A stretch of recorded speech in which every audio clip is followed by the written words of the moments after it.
Gilmore Girls and those butt crack jeans.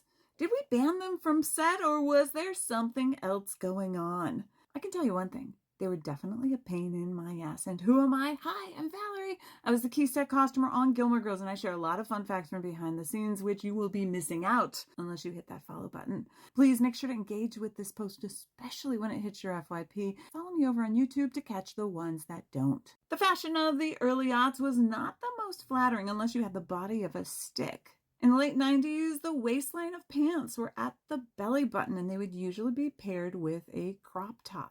In 2000, when I started working on Gilmore Girls, the fashion of the time period started to change. The waistline started dropping, and those crop tops didn't drop fast enough.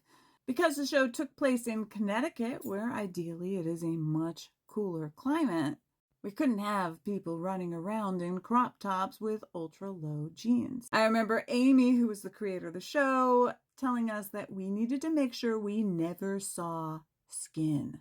Partially because she didn't like the way it looked, and the other part was we're filming in Connecticut and it would be much cooler. You wouldn't be walking around town in a crop top, especially in the middle of winter. It was difficult at that time to find fashionable clothes that Lauren would like that would cover the midsection because they just weren't in fashion. Myself and my set partner, Sasha, were responsible for watching the monitor and making sure that we never saw skin. At the beginning of every scene, there is a little rehearsal with the actors and director, and then they call the crew in. Sasha and I would always watch that rehearsal to see what we were going to see. What kind of action would the actors be going through? We would be looking to make sure that we weren't going to see anything weird. And if we did, we'd have to tell the actor, like, hey, when you get to this line and you bend over, can you make sure to tug your shirt down?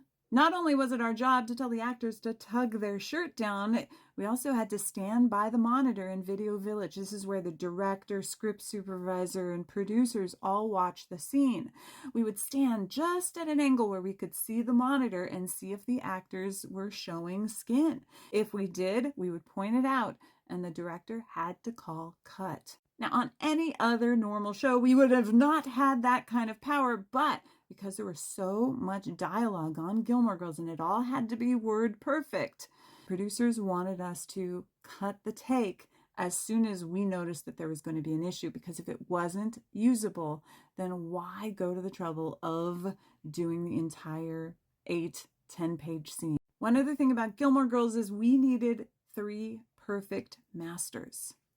Now, remember in earlier episodes of Gilmore Girls, pizza scene where Dean is eating the pizza and it just doesn't match up? That rule became a thing as certain things happened on set and there were continuity issues. Mostly because of the nature of how Gilmore Girls was filmed, especially from the first 6 seasons of the show. We rarely went in for close-ups. The closest we would get is usually a cowboy shot, which meant we saw the cowboy hat to the waist, which is the cowboy belt. It was a lot harder for them to cut in and out if there was going to be an issue with the scene. While butt crack jeans weren't technically banned, we definitely could not see the butt crack unless it was specifically in the script. Was there ever a time that it was specifically in the script? Let me know in the comments. And also, did you ever notice the girls tugging at their shirts? Next time you see it, you'll know why.